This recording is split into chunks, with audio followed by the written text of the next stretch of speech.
This week, the Bitcoin conference is taking over Miami, but that doesn't mean that we shouldn't look at exactly what's happening with Bitcoin itself. First, if we start, we can see that Bitcoin's trading just over $43,000. It's continued to hit that $40,000 to $45,000 range over the last couple of weeks. If we then look at the Bitcoin network itself, what we can see is that the inflation rate still sits at 1.77%. We're just over an $800 billion market cap. The real exchange volume sits at just under $4 billion. The miners have been paid about $40 million over the last 24 hours to continue to secure the Bitcoin network. On top of that, Bitcoin is down 37% from the all-time high, but it's up 30% from the local cycle low. If we then go ahead and we take a look at the price, it has traded only 260 days ever above the current price point. That means that for 94% of Bitcoin's life, Bitcoin has been trading at a lower value than today. And so if you purchase Bitcoin and held it to today, you are a happy camper. Then if we go and we look at the compound annual growth rate, what we can see is that Bitcoin's compound annual growth rate over the last 10 years is 148%. That destroys gold, the S&P 500, NASDAQ, or TLT. Also, the 5-year Sharpe ratio is superior to any of the other assets.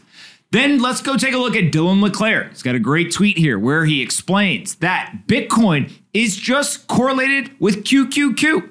Over the last 30 days, the two assets traded with a rolling correlation of 0.9.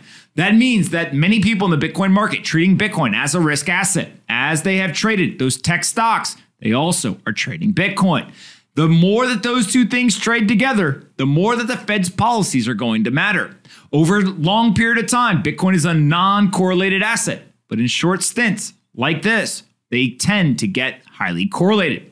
Then if we go and we take a look, we have the strong hands accumulating Bitcoin at a feverish pace. You can see here using the 30-day illiquid supply change. The far right, it's just going parabolic. More and more people going ahead and buying Bitcoin and then not selling it over a 30-day period. Then let's go take a look at who the hell actually owns Bitcoin. First, we can go and we can check out Willy Woo, where he says it's a false narrative that Bitcoin is hoarded by a few. That's propaganda from the media. There's roughly the same number of Bitcoin whales as billionaires in the world. Whale holdings continue to distribute evenly, even on track for 12% of supply by 2030. And retail investors are gaining fast.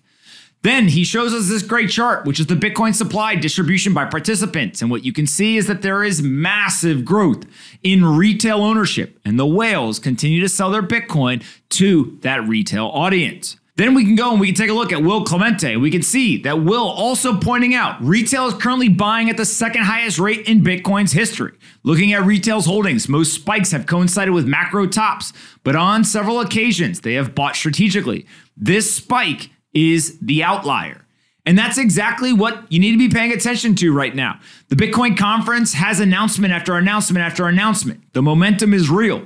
And we can look at these on-chain metrics and we can see what their impact is on the Bitcoin price.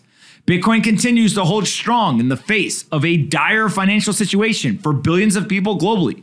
And as there's high inflation and also undisciplined monetary and fiscal policy, Bitcoin has gone up hundreds of percent over the last 2 years, and it continues to look strong based on these fundamentals. I'm excited to see what happens the rest of this year, and we will talk more about Bitcoin next week. Hey you, did you like this video? Great, we make 5 of them a day and post them here on this channel. Make sure you're subscribed, like the video, and see you next time.